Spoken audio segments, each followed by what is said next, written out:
Mercury, our chief communications officer in Capricorn, which is a leadership sign, but is also a sign that is very careful with how they word things and what they say to people.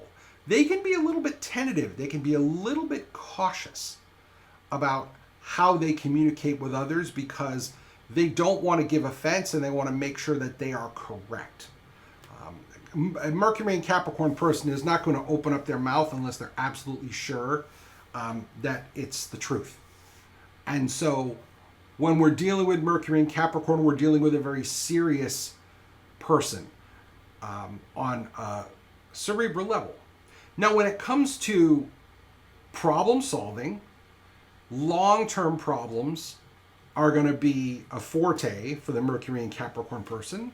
Shorter-term problems that require immediate solutions, that's not really in the wheelhouse of a Mercury and Capricorn. Capricorn wants more runway to work with, right? They want a little more time. They want more ability to see the whole picture instead of just this one decision. Mercury and Capricorn folks are always looking forward to the future so they can understand the problems not only that are going to happen today, but the ones that are potentially going to happen tomorrow. Mercury in Capricorn is in this chart and it's sitting in the second house of money and finances. Now, as you're looking at the second house, and we're going to talk about all the planets, of course, but you've probably noticed that the second house is absolutely packed with planets. There are 5 planets in the second house, ladies and gentlemen. When you see a ton of planets in the second house, the potential for financial success, generally speaking, is pretty strong.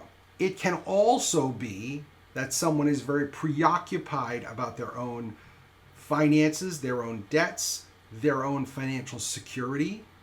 And again, the second house, as I've said before, is the house of movable possession. And so this is a person who likes to have lots of things around, okay?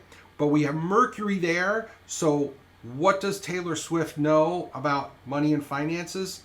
I bet that even though she makes quite a bit of money, I bet she knows exactly what she's doing with it. And you can see that in some of the decisions she's made and in her overall business acumen.